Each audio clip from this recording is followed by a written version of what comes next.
Also das sind jetzt meine Augenbrauen, wie sie jetzt gefärbt sind und nicht nachgezeichnet sind und kein Augenbrauengel oder so drauf.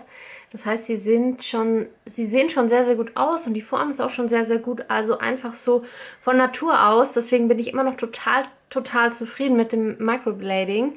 Was ich jetzt aber schon mache, wenn ich jetzt ausgehe oder ein bisschen perfekter aussehen will, dass ich hier die Form nachzeichne, weil du siehst hier einfach, hier kann man noch ein bisschen breiter werden und hier oben fehlt so ein bisschen Farbe schon, also hier in der Oberkante. Das ist immer das, was ich mir nachzeichne. Ansonsten brauchen sie auch nicht wirklich dunkler werden. Die Form ist auch recht gut und der Schwung ist auch einigermaßen gut, bis auf hier bei dem Auge. Hier zeichne ich wirklich noch mal ein bisschen nach, da fehlt mir ein bisschen Schwung. Jetzt zeige ich es euch noch mal näher.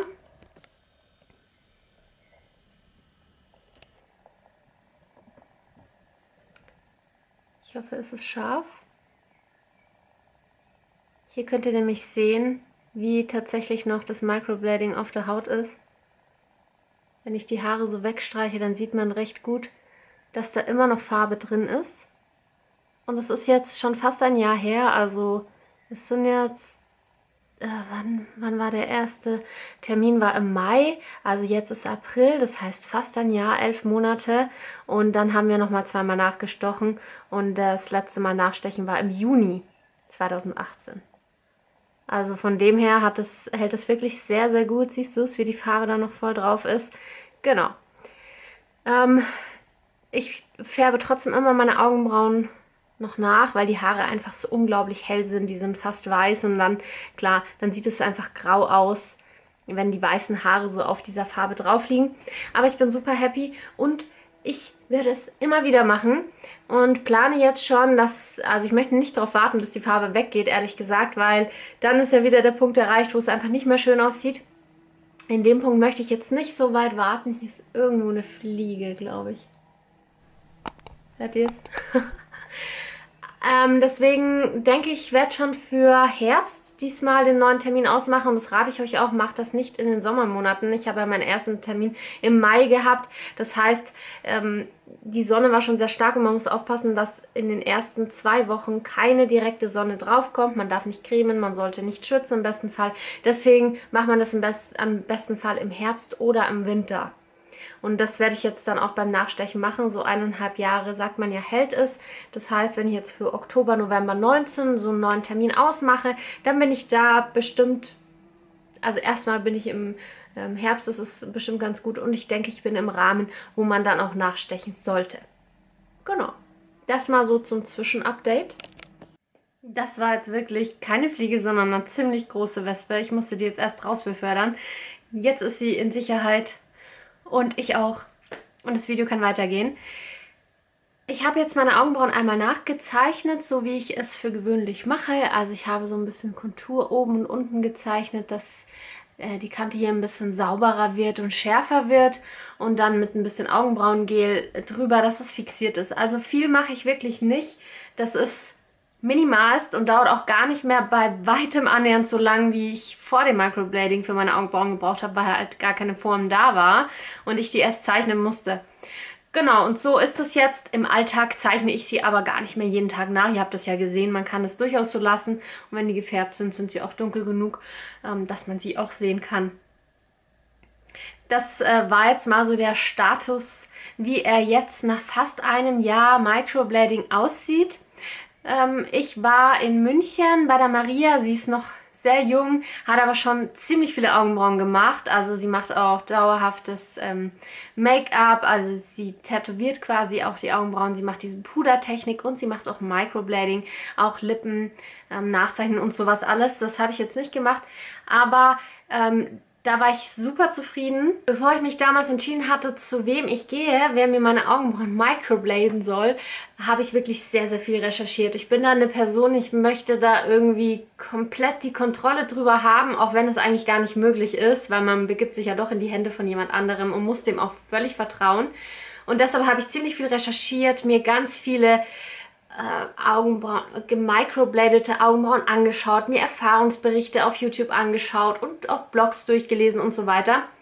Und habe oft solche Geschichten gehört, wie von wegen, sie sind blau geworden oder sie hatten einen Rotstich. und es war ganz fürchterlich, es war fleckig, man hat Ausschlag bekommen. Also die verrücktesten und schlimmsten Horrorgeschichten habe ich da gelesen und gehört. Zu meiner Erfahrung jetzt, bei mir ist weder irgendwas blau geworden, noch ein Schwarzstich, noch ein Rotstich. Meine Augenbrauenfarbe ist genauso geblieben, wie sie am Anfang war und wie wir sie ausgesucht hatten. Das ist so ein Mokkabraun gemischt mit einem Hellbraun, dass es bei mir nicht ganz so dunkel wird, und das hat sie wirklich super gemacht. Es ist, ich komme noch mal näher. Es ist absolut gar kein Rotstich drin. Davor hatte ich wirklich sehr Angst. Dass es blaustichig wird, passiert meistens, wenn man schwarz microbladet, und auch nur dann, wenn man wirklich zu tief in die tiefere Hautschicht eindringt, was man halt nicht machen soll. Das ist ja eher so in der obersten Hautschicht oder zweitobersten oder so. Ich kenne mich da nicht so gut aus. Auf jeden Fall darf es nicht zu tief reingehen, sonst wird es blaustichig. Wenn man mit Braun arbeitet, kann es halt passieren, dass es rotstichig wird. Aber da auch nur, wenn du eine Farbe nimmst, die schon rotstichig ist, oder beziehungsweise vielleicht auch da, wenn man zu tief sticht. Ich weiß es nicht. Auf jeden Fall, wenn du dich dazu entscheidest, das zu machen, entschließt es zu machen, dann geh zu jemandem, der wirklich nicht erst am Anfang steht, der schon viel Erfahrung gesammelt hat, und schau dir von demjenigen die Arbeiten an. Und ich denke, dann bist du auf der sicheren Seite. Die Maria kann ich super empfehlen. Die hat das wirklich toll gemacht und ich bin durchaus total zufrieden. Dann habe ich auch oft gelesen, dass es nicht so lange hält. Bei mir ist es jetzt fast ein Jahr wirklich auf der Haut. Es verblasst an einigen Stellen. Man sieht aber immer noch die Strichchenzeichnung. Also davor hatte ich auch Angst, dass es so richtig so verschwimmt und vielleicht die Ränder so nach außen hin so verschwimmen und das dann so, also weißt du, wie so dreckig aussieht, wie wenn man seinen Augenbrauenstift so verschmiert hätte. So habe ich mir das, davor hatte ich Angst, so hatte ich es mir vorgestellt, wie es vielleicht im schlimmsten Fall sein könnte. Und das ist auch absolut nicht passiert. Natürlich sind die Strichzeichnungen nicht mehr ganz so scharf, wie es ganz am Anfang war. Also die Striche verschwimmen schon so ein bisschen an ihren eigenen Kanten, aber gar nicht so, dass man die Striche nicht mehr erkennen könnte. Das zeige ich dir jetzt nochmal. Man kann immer noch erkennen, dass es einzelne Striche sind. Es ist nicht ausgemalt oder so, wie es ja bei der Pudertechnik ist.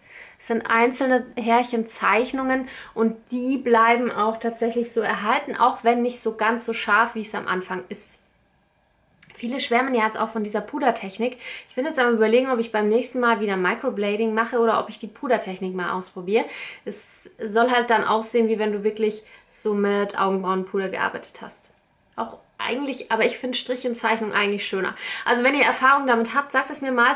Ich werde im Oktober, November irgendwann meinen nächsten Termin mal machen und dann wieder das Ganze auffrischen lassen. Was habt ihr denn für Erfahrungen mit Microblading gemacht? Ist es bei euch auch gut gelaufen? Wo wart ihr? Oder habt ihr schlechte Erfahrungen damit gemacht? Das interessiert mich alles und lasst mir mal eure Meinung dazu da. Und ich hoffe, dieses Update hat euch gefallen, hat euch einige von euren Fragen vielleicht beantwortet, einige von euren Ängsten auch genommen. Und ich kann es nur empfehlen, das zu machen. Es ist das Geld wirklich wert. Man hat einen Mehrwert davon, wenn man Probleme mit seinen Augenbrauen hat oder wenn man sie sowieso täglich nachzeichnen muss oder will, dann hat man da wirklich einen Mehrwert und das kann das Leben einfacher und schöner machen. Und ich freue mich, wenn ihr nächstes Mal wieder einschaltet. Tschüss!